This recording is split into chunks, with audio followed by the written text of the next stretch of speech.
Hello everyone, I Naina with my co-host Ankur welcome you to yet another exciting episode of the Alumni Talkies.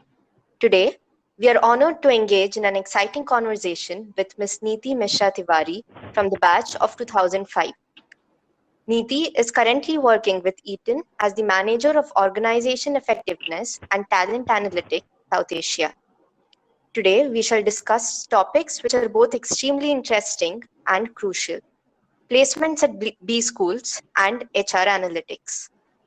Welcome, ma'am, and thank you for accepting our invitation to be a part of Alumni Talkies. Yeah, hi team. Very excited to be here and talk to you. Thank you, ma'am. Ma'am, so as students appearing for placement processes, the first question that arises is what is it that the organizations look for in a candidate during the placements? And what are the key elements that a student should keep in mind while preparing for placements? Sure. And this is almost like the culmination of, or the grand finale of the entire MBA placements. So very, very important. So first of all, best wishes to all of you who are part of the placements right now. What organizations are looking forward, it's hard and it's not a straight answer because every organization will look for something that they have in mind basis the job that they have. It's important sometimes when we don't get the kind of job that we are appearing for. Sometimes we feel it's because of me as an individual. However, it may be like the job fitment as well. So having said that, let me talk about one or two foundational things which, irrespective of the job, every organization will look for, and I can vouch for it. Number one, all the organization or any organization would look for values. So what are your values, guiding principles on which you operate? And believe me, through the interview process, most of the organization would want to have a handle around and understanding around what are the values that are important to you. Are you would you compromise in a pressure situation? Would you compromise on ethics? Would you try to get results in a way that is probably contradicting the organization environment? So basically it's about the values, which becomes very important, number one. Second, which I think is very important, is authenticity. So many times we see or we think that we have to fit in. So we don't have to fit in. We should be genuine. We should be authentic, and that's what organizations are looking for. And most of the time, like interviewers are very seasoned, and they can really make out whether it is genuine or it is a well rehearsed answer. So that's what I'd like to say. Yes, ma'am. And you started off by saying that a lot depends on the job or the role that they're hiring for. So Yes. how can the pitch be refined based on the company that they are appearing for, that the students are appearing for?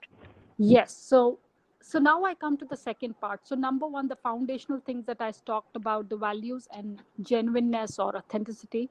Then when I talk about the job fitment, that's where the skill comes in play. Or and in terms of those skills or some specific competency that they are looking for, which are required for the job. And what can individuals do to refine? That's the question, right? Like how to align themselves with respect to the job. Did I Yes, get it right? Yeah. yes, ma'am. Yeah. So I think here, what my recommendation would be to understand the job description. Any organization would publish a job description, and it's important that we absorb that. Sometimes we just give it a glance, and some that may not be very helpful. So it's important we absorb the job description, understand what the job is entails, what is required here, and then accordingly, if that job really interests us and I'm appearing for the job, then how I can definitely mention the skills that I bring that will value add to that job. For example, if the job is around sales, then there are certain skills which are very essential for anybody in sales. So how do I also showcase that these are the skills which I have demonstrated and which I can leverage if I take up the role. So based on the JD, understand what is required, what skills are required, and if you think you have those skills and you have proven examples of where you have done it, bring it to the table. So that might be useful. Yes. Ma'am, and during our MBA, what are some of the key certifications or the skill sets that we as students should invest our time into and acquire, considering that the demands in the industry keep changing rapidly? Yeah. So again, a very important one. I'll give you employer's perspective here. So when any employer would look at these certifications, uh, if it is a very technical role, definitely it might be very useful. A particular certification which is very targeted for that technical role may be very useful. However, if the role is not very technical, it's more functional in nature, then in that situation, maybe it may not be like a direct linkage, because for example, I want to join in human resources, or I want to join in marketing, and I also have a certification in analytics. So it may not have a direct correlation. So when an employer looks at a resume like that, it's not like they would make a sort of give a prioritization to somebody who's done 10 certifications on analytics.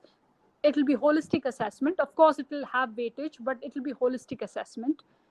Yes. What I'd like to stress here, when you do certifications or when you do anything for your own personal learning, the key takeaway for the employer is that you are invested in your personal learning. And how open are you to learn something new? Are you committed to learn something which you want to? When I say committed, you complete it. And then do you apply what you learn? So if you've taken, are you just picking up certification randomly, or you are also applying something that you're learning? So that will be important for the organization. And you should, if you aim for certain kind of job and you think there are certain relevant certification, do add on. But also understand that the main theme here is that, are you pursuing that with passion? Are you pursuing learning with passion, and not the those certification may become like irrelevant in just 2 years time, because we all know that the world is changing at a very fast pace. So today we are talking about something in analytics, in 2 years we'll talk something else. So it's not about the certification, it's about the intent and the drive to learn. True. Ma'am, and you also spoke about genuineness and authenticity. Yeah. So there is a very thin line between a well-rehearsed answer that's very genuine and a mechanical answer in an interview. So how do we stay on the right side of it? Uh, and this is also a dilemma which I have gone through myself. I understand during those days, you think you should, how you should can, think about everything that interviewer can ask. So Yes. what I'd like to say is, thinking through your answers or planning your thoughts, there's nothing bad about it. So don't feel bad that you are just pausing and thinking, if the employer asks this, what will I answer? So do that. It's required. Plan your thoughts before an interview process. The caution I'd like to put here is, don't fake it. Say what has actually happened. Be genuine. If you don't know something, so be it. And I'm sure if all of you who have come to this place, you have enough examples. You have done a lot in your, probably in your whole past life to be here. So you have a lot of those things to talk about. Just maybe plan your thoughts and identify those right things that convey the essence of who you are. And but stay genuine. Be factual. Uh, uh, don't talk about something which has not happened or which is not true, because interviews will get it in a blink. Yes. Okay. Well, ma'am, you said it absolutely, in the right way, that genuineness is the key. Okay. So I'll move on to a different set of questions now. Okay. So what are the various ways in which AI can be used in L&D principles, and how would it be beneficial? Sure. Excellent question. AI is everywhere, and I think as we speak, we are also being touched by AI in many ways. So in the L&D space, of course, there's enough information in the internet, but what I would like to bring your attention to is that we are in an era where two things are playing lot of buzzword and lot of excitement around it, and it's becoming like a center stage. Number one, digital transformation. If you see, almost many organizations, almost all organizations are talking about digital transformation. And one of the bedrock of digital transformation is data, and AI, of course, comes hand in hand. So from that standpoint, AI is becoming very important, and also it's being heavily leveraged in all the fields, and L&D is not isolated. L&D is also touched with by AI, and I'll talk about it in a moment. But the second thing I also want to highlight here is that a user experience is also taking a center stage right now, uh, in terms of how people consume information, how people interact with anything, or how within an organization, employee experience, user experience, customer experience. So that experience is also becoming a center stage. So keeping the digital transformation and experience in mind, in the L&D space, it's right now, it's an era of personalization of learning. So giving individuals the learning that they need, in the way they need, when they need. So all of that, and then AI has ability to do that, to enable this. And also AI has ability to shorten the learning cycles by having a creativity around assessments, around reinforcing the nuggets of learning, and a lot of other ways. Right now, as I speak, we are talking in in our organization, can we have recommendations of learning courses based on what my peers are learning.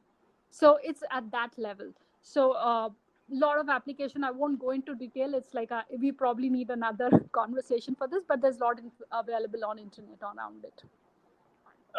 Well, very correctly said, ma'am.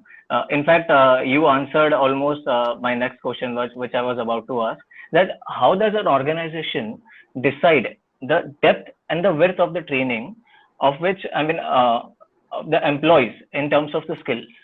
And do you believe that levels and certifications can enhance the learning acumen? Yeah.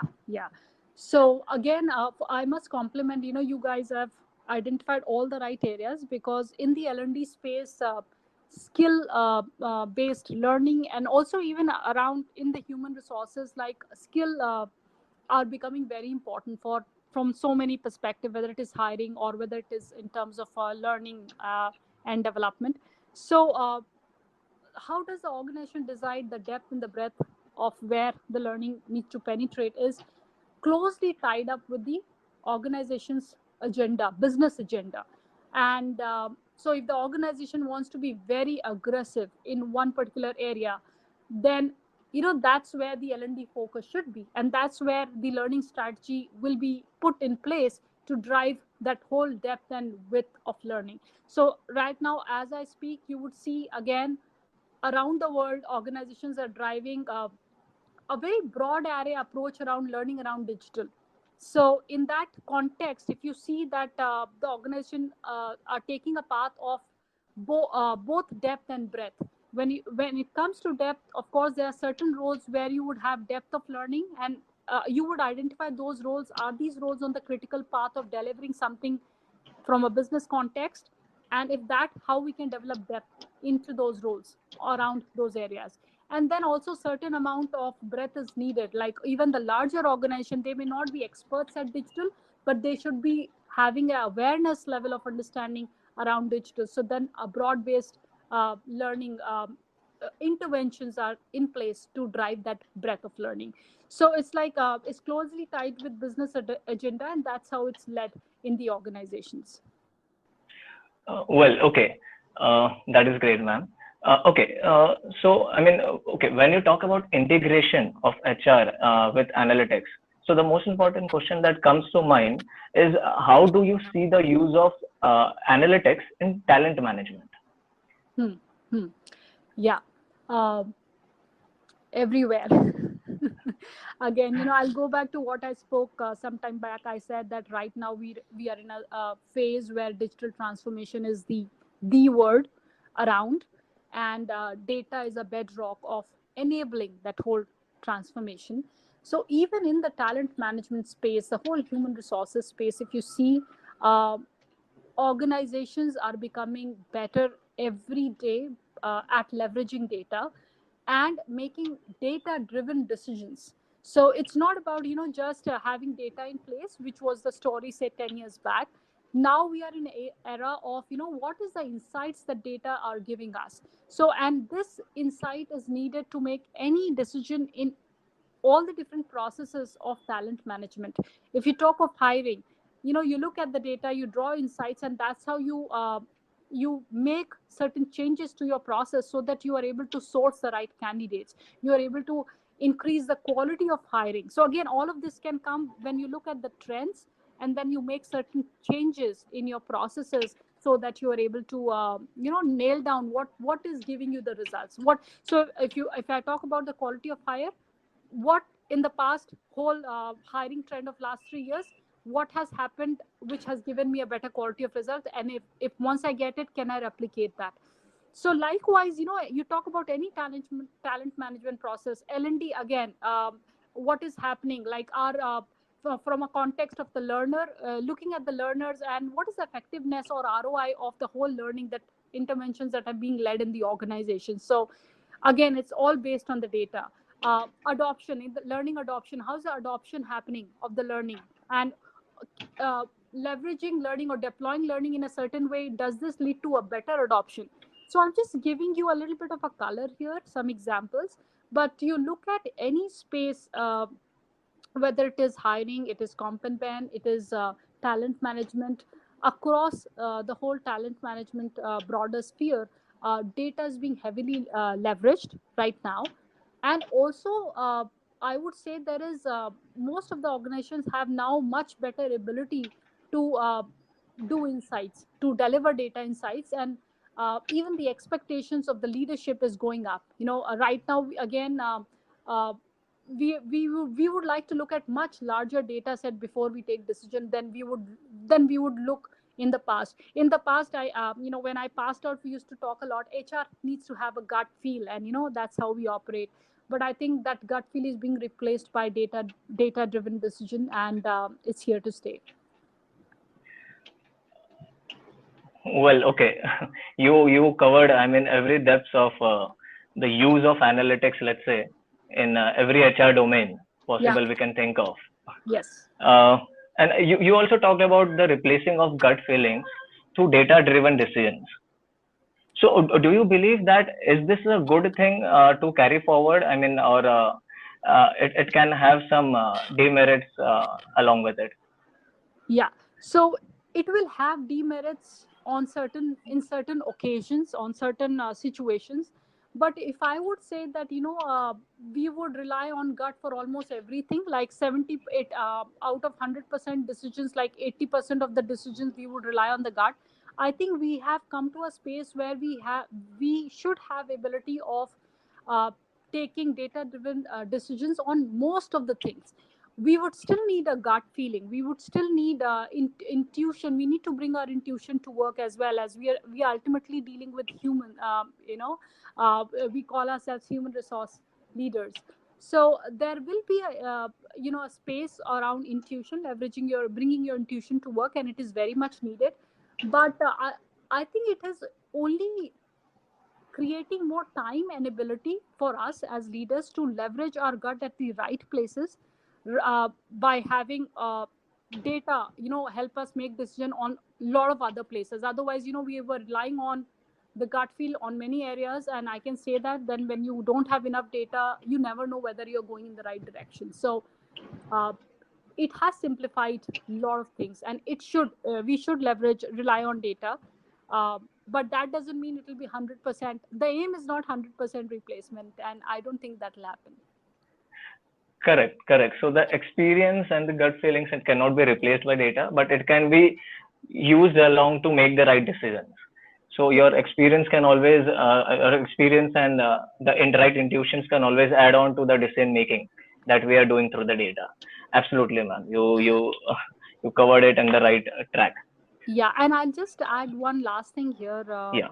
In the past, like on a typical work day, we would spend hours and hours churning data, analyzing, putting Excel pivots to come to a level where if you have to, make a decision to come to a certain level.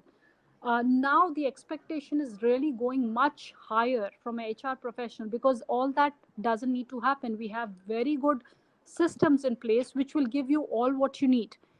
And that's where you need to probably analyze the data with your other subjective lens and really look at, really that's where you need to put your time and energy. So still it's a science and an art, but and it goes hand in hand. But I would say, I think my life has been simplified a lot in today's context when we have better systems in place of in terms of data analytics. Okay, correct. Well, okay. Yeah. So it basically gives an idea that everyone should focus. Apart from your specialization, but everyone should focus on data decision making, data-driven decision making, and analytics too on that. Well, okay. So, ma'am, I would like to thank you on behalf of the entire college and alumni relations team for sparing your valuable time and sharing such rich experience with us. I'm sure that all the students will be benefited by this conversation, and it will definitely help to improve them a lot. Sure. It is really a privilege to have you on our podcast, ma'am. Sure, it's my privilege too to be talking to all of you, and thank you so much for the invitation. I really enjoyed this conversation, and every time I'm at the campus, though I've not been on the campus for last 2 years now, but whenever I come there, I'm only amazed by the ability of the batch that I see. And I always see you are running a little bit ahead of the curve, and this also, I get that feel also with the kind of interventions that are happening in the in the college, and the kind of quality of questions you are asking. So keep doing your best. We have a lot of expectations from all of you, so all the best for your placements. Thank you so much. I enjoyed being here with you. Ma'am, is there any message from your side for the batch, where they should be benefited? I mean, you have already given us a lot of insightful knowledge already, but is there any message for the batch specifically? Nothing specific. I would only say that just believe in yourself, and just give your best to a process. And since you're going in the placements, do not ever feel that this did not work out. Always there is always something better that is that may come after that. So all the best, and keep your spirits very high. Well, That's okay. Great, ma'am. Thank you so much. It really means a lot to all of us. Okay. Thank you. Thank you. Stay safe. You, ma'am. Bye. Bye.